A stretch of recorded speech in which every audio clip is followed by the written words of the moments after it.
ចម្រើនពរសម្ដេចព្រះអង្គឯកឧត្តម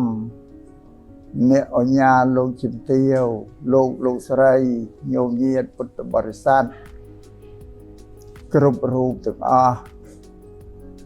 នៅក្នុងបរិជាណាចក្រកម្ពុជាក៏ដូចជាញោមញាតិពុទ្ធបរិស័ទគ្រប់រូបទាំងអស់ដែលបានស្ថិតឋានរស់នៅនាបរទេសទូទាំងសកលលោកទាំងអស់ក្នុង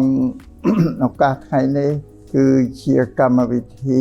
បុណ្យផ្កាប្រាក់មហាសាមគ្គីរួបរួមព្រមព្រៀងគ្នារបស់ញោមញាតិពុទ្ធបរិស័ទគ្រប់រូបទាំងអស់ក្នុងនាមជា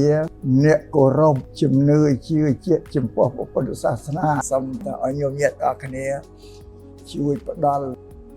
ទ្រព្យសម្បត្តិធនធានដែលគូលះបានដល់នឹងទីពេទ្យកុមារអង្គរនេះដើម្បីសង្គ្រោះដល់អាយុជីវិតរបស់កុមារាកុមារីទារកទារិកានៅក្នុងប្រទេសកម្ពុជា